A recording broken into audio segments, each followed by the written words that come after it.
Residents in Tehran woke up to something strange after a night of airstrikes. The sky was dark with smoke.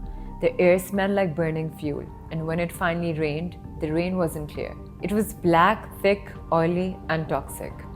So what exactly causes black rain and what exactly happens after it falls? Over the weekend, Israeli strikes hit oil and fuel storage facilities around Tehran, including depots near Shahran and Aghdasi. Huge fires followed. Videos from the city showed orange flames and massive columns of smoke rising into the sky. Residents said that the smoke was so thick that midday looked like night. People reported headaches, breathing problems, and a bitter taste in their mouths, even while staying indoors. Shortly afterwards, rain began to fall across parts of the city, but it was mixed with soot, oil, and chemicals. That's what people are calling black rain. Black rain happens when massive fires send polluted smoke high into the atmosphere. When oil depots burn, they release a mixture of substances, soot and black carbon, oil droplets and unburned fuel sulfur and nitrogen gases, toxic chemicals like benzene. The heat from the fires pushes these particles high into the sky, where they mix with clouds. When rain forms, the droplets collect these pollutants as they fall. Instead of clean rainwater, the drops come down loaded with soot and oil, turning the rain dark, sticky, and sometimes acidic.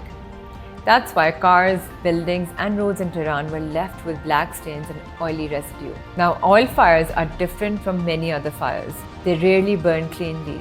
Because fuel burns in low oxygen conditions, the fire releases huge amounts of smoke and toxic gases. These include carbon monoxide, sulfur dioxide, which can come from acidic rain, nitrogen oxides, which worsen smog, fine particles known as PM 2.5 small enough to enter the lungs. This mix can travel across entire cities before falling back down with rain. For people caught in it, the effects can start quickly.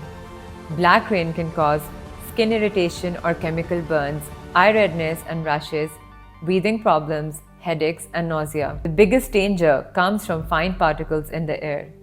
These particles can travel deep into the lungs and even enter the bloodstream. For children, older people, and anyone with asthma or heart diseases, the risks are much higher.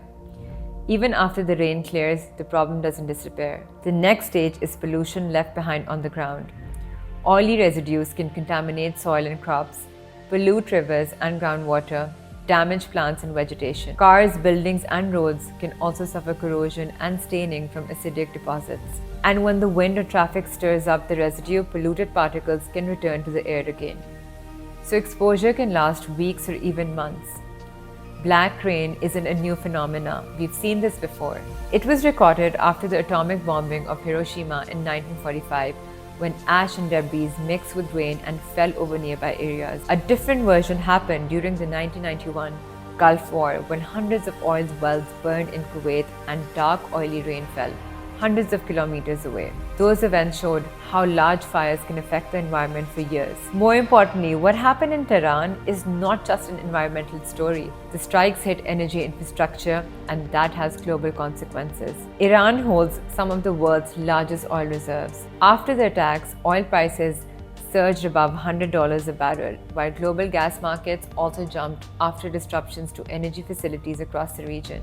In other words, what started as smoke over one city is now affecting energy markets worldwide. So black rain is what happens when war meets energy infrastructure.